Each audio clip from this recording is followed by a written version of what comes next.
Zekaria sura ya 9 aya ya 8 hata ya 12.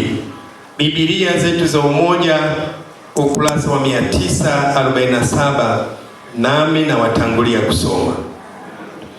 Nami nitapiga kambi yangu pande zote za nyumba yangu ili kuwapinga adui. Mtu awaye yoyote asipite ndani yake wala kurudi, wala mtu aonaye hatapita tena kati yao. Kwa maana sasa nimeona kwa macho yangu. Furahi sana, binti Sayuni, piga kelele, binti Salemu. Tazama, mfalme wako anakuja kwako, ni mwenye haki, naye ana wokovu, ni mnyenyekevu, amepanda punda, naam, mwanapunda, mtoto wa punda. Na gari la vita nitaliondoa liwe mbali na Efraimu, na farasi awe mbali na Yerusalemu. Na upinde wa vita utaondolewa mbali, naye atawahubiri mataifa yote habari za amani, na mamlaka yake yatatua toka bahari hata bahari, na toka mto hata miisho ya dunia. Na kwa habari zao wewe, kwa sababu ya damu ya agano lako, nimewatoa wafungwa wako katika shimo lile lisilo na maji. Amen. Bwana asifiwe. Bwana Yesu asifiwe. Haleluya, haleluya. Leo katika somo ambalo tumepewa ni Yesu anaingia Yerusalemu kwa shangwe. Ni siku ya mitende. Wakristo wote duniani sikukuu hii wanafahamu ni sikukuu kubwa sana. Ni siku ya mitende, kwamba Bwana wetu Yesu Kristo anaingia Yerusalemu kwa shangwe.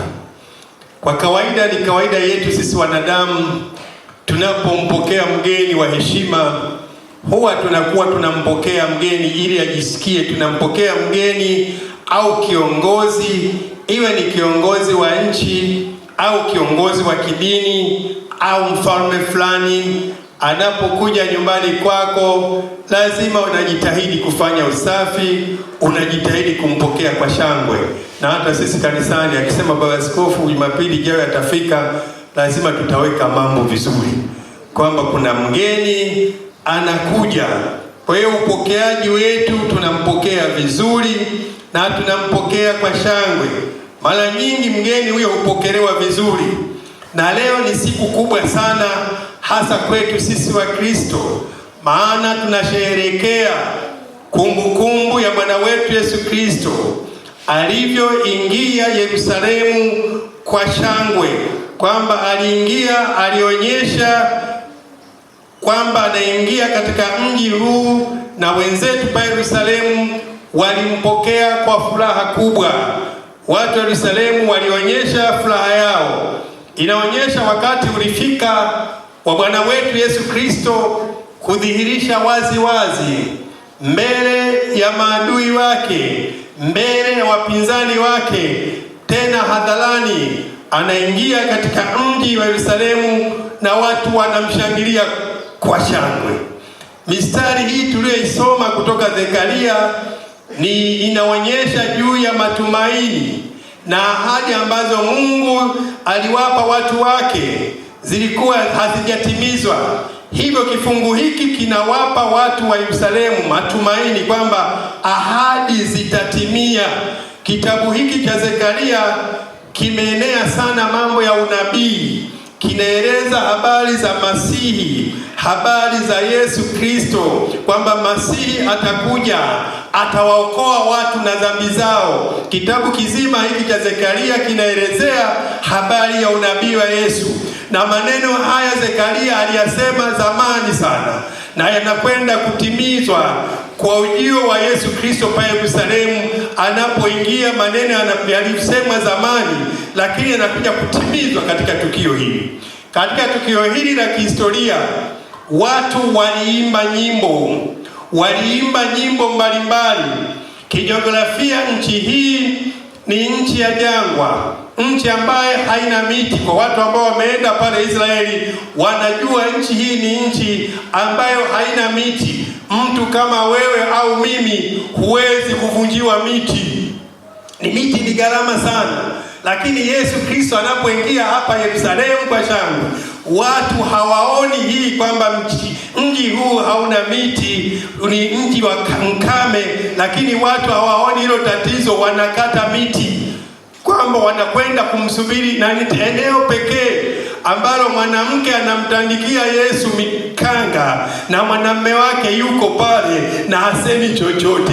Ni eneo pekee ambalo punda mnyama anaingia Yerusalemu, anatandikiwa nguo, anaheshimiwa na anakanyaga nguo na watu wanashangilia bila kujua. Ni eneo pekee ambalo Yesu ameheshimiwa kuliko kawaida. Lakini hapa kulikuwa na viongozi wa kidini. Walipoona hizi vurugu kubwa, waliweka kikao, walitaka kumkamata, kwamba usiku ule wamkamate. Lakini kwa sababu ya kundi kubwa la watu, kulikuwa na umati mkubwa, kundi hili la watu lilionyesha upendo mkubwa kwa Yesu. Na viongozi wa dini ya Kiyahudi walipotaka kumkamata waliogopa. Walijua tukimkamata, tukimweka ndani, kundi hili la watu litafanya fujo. Kwa hiyo wakaogopa, wakaacha. Kwa hiyo Yesu, hivi ndivyo ilivyotokea kule Yerusalemu. Walimpokea kwa shangwe kubwa. Jambo hili halikuwa jambo la kawaida, ni jambo la kihistoria. Habari hii mimi nimeigawanya katika maeneo matatu. Eneo la kwanza tutaangalia kwa nini Yesu aliingia Yerusalemu kama mfalme. Tutaangalia eneo. Kwa nini aingie kama mfalme? Na alifanya huduma pale Yerusalemu, hajaingia kwa kishindo namna hii. Kwa nini mara hii Yesu aingie Yerusalemu kama mfalme? Lakini sehemu ya pili tutaangalia hali ya mji Yerusalemu siku ile ilikuwaje. Kwamba hali ya mji Yerusalemu ilikuwaje siku ile. Yesu anapoingia kwenda Yerusalemu, hali ilikuwaje ya mji. Sehemu ya tatu tunaangalia sababu za Yesu kuingia Yerusalemu. Kulikuwa na haja gani Yesu kuingia Yerusalemu? Kwa nini aingie Yerusalemu? Kwa tutaangalia sababu ya kwanza, kuingia kwake kama mfalme. Katika tukio hili la kipekee, Yesu aliamua kuingia Yerusalemu kama mfalme na kupanda mwanapunda mnyama aliyeonyesha ishara ya unyenyekevu, maana alikuwa mtu wa kuleta amani na kutangaza amani na kutangaza ufalme wa Daudi.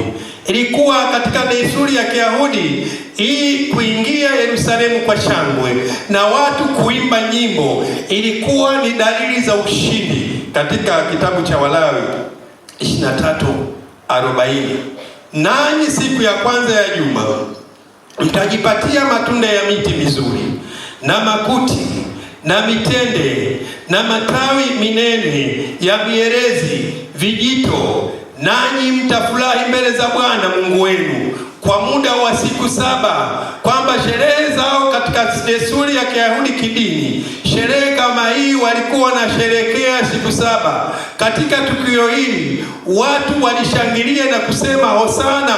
Maana yake Hosana, maana yake okoa sasa, okoa watu katika shida zetu.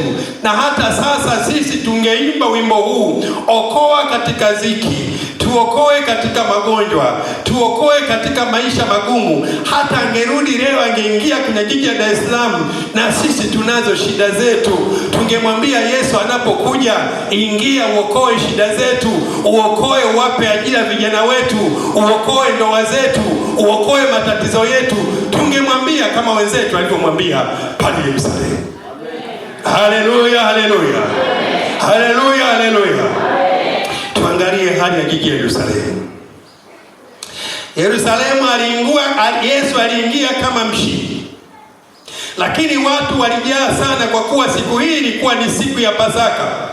Ili kudhihirisha siku hiyo, Wayahudi wengi walikusanyika pamoja, waliazimisha siku ya kutoka utumwani Misri. Kwa hiyo walikuwa wengi.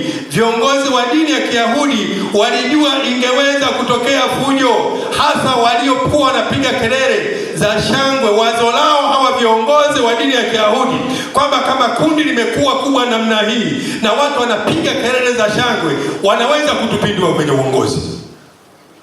Kwa hiyo walikuwa na wasiwasi viongozi kwamba kama huyu mtu ni nani, watu wanakuja, mji mzima unatikisika, watu wanavunja matawi, kanga zinatandika, watu wanaimba hosana hosana, tuokoe.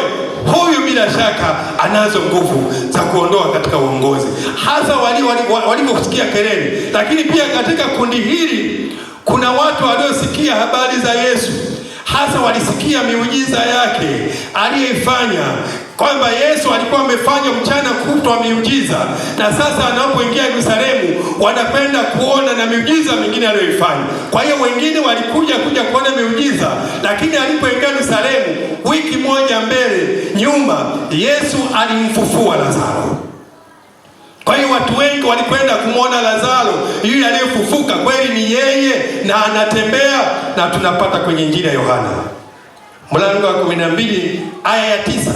Basi watu wengi katika Wayahudi walipata kujua yeye yuko huko, nao wakaja si kwa ajili yake Yesu tu, bali wamuone Lazaro. Kwa wengine kwenda kumwona Lazaro aliyefufuliwa wiki moja kabla. Je, yupo kweli na anatembea? Kwa hiyo wameenda kumwona. Kwa hiyo kila mmoja mahali pale, kila mmoja alikuwa na wazo lake, kwamba watu walikuwa wengi, lakini kila mmoja alikuwa na makusudi yake, kwa sababu wakati ule mji wa Yerusalemu watu walikuwa kama 1.5 milioni, lakini waliokuwa wanakuja kwenye sikukuu ya Pasaka zaidi ya 2.5 milioni. Kwa hiyo mji ulikuwa na watu wengi kuliko waliokuwepo. Kwa hiyo wengine walikuwa wanapokea tu, wanashangilia bila kujua wanachokifanya. Kwa hiyo ni watu walikuwa ni wengi, walitumaini kuwa Yesu. Wengine walifikiri kwamba Yesu atafanya mapinduzi juu ya serikali ya Kirumi kwa nguvu ile, na ndio maana wale nao walikuwa wanaimba okoa sasa, okoa mwana Daudi, hosana, okoa. Wamechoka utawala wa Kirumi, wanataka Yesu awaokoe. Lakini Yesu hakuja kwa ajili ya kupindua utawala wa Kirumi. Kundi hili halikuwa kubwa sana, ni watu wachache. Ukweli mapinduzi aliyoleta Yesu, watu wampokee pale Yerusalemu, waokoke, wapate uzima wa milele. Haleluya, haleluya.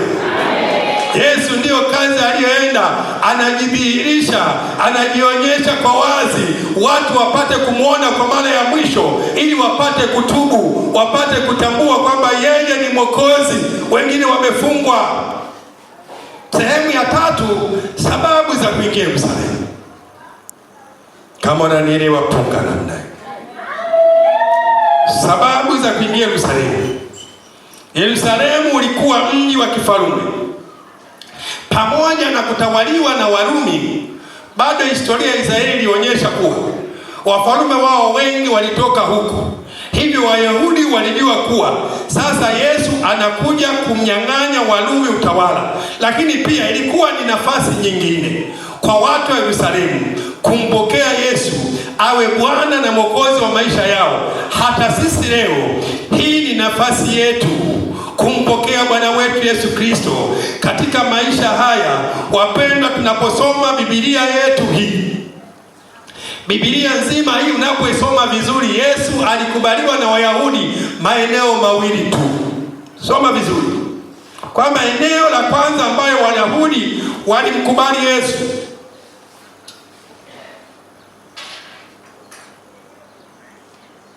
sehemu ya kwanza Yesu alimkubali ni mahali hapa, kwamba Yesu aliingia Yerusalemu kwa shangwe. Wayahudi wengi walimpokea. Hapa aliinuliwa kabisa. Sehemu ya kwanza ndio hiyo, kupokelewa kwa shangwe. Hii ni sehemu ya kwanza ambayo Wayahudi walimkubali Yesu. Sehemu ya pili, Yesu alipolishwa watu 5,000 jangwani, kwamba Wayahudi walipokula, waliposhiba, walianza kuzungumza, kama tumekula tumeshiba, kwa nini tusimfanye kuwa mfalme kwa ajili ya chakula? Na Yesu alipoona mawazo yao, anasema alijitenga, alijificha. Lakini kwa dhati, na hii tunaipata kwenye Yohana, Injili ya Yohana 6:15.